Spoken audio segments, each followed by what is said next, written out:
The never-ending battle of caffeine versus the brain. This is a short and brief presentation on what actually changes in your brain when you're exposed to caffeine, like what physically happens. So, let's start with a brief history of how caffeine was founded.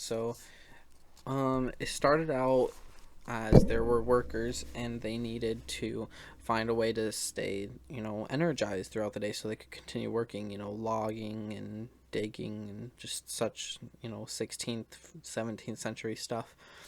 And they used alcohol. They found out that alcohol uh, kind of helped them stay awake. But the problem with that was, they'd get tipsy, and so they'd be awake for a few seconds, and then they'd start, getting the effects of this alcohol, and it ended up not working because then you just wanted to go inside and sit down and relax. Like, you didn't want to have to go outside and work.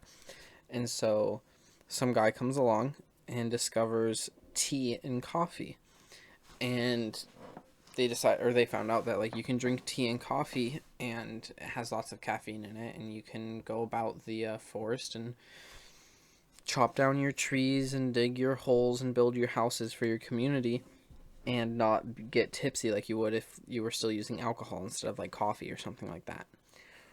And it wasn't until late or early, 19th century that um scientists credited the reason for this. And the reason for this is that caffeine at heart it's a natural stimulant drug, and it speeds up messages sent from and received by your brain. So it's just heightening your response time for everything. Like everything that affects your nervous system, it just heightens the response for that. And so you have in your brain what is called your A1 and A2A receptors.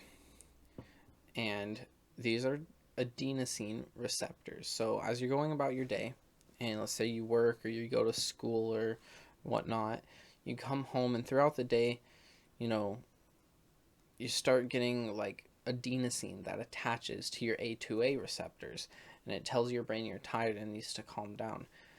And they slowly unattach over time.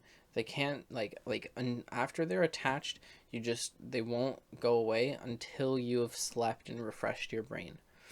And caffeine caffeine attaches to those A2A receptors instead of adenosine, because you can only have one thing attached to them.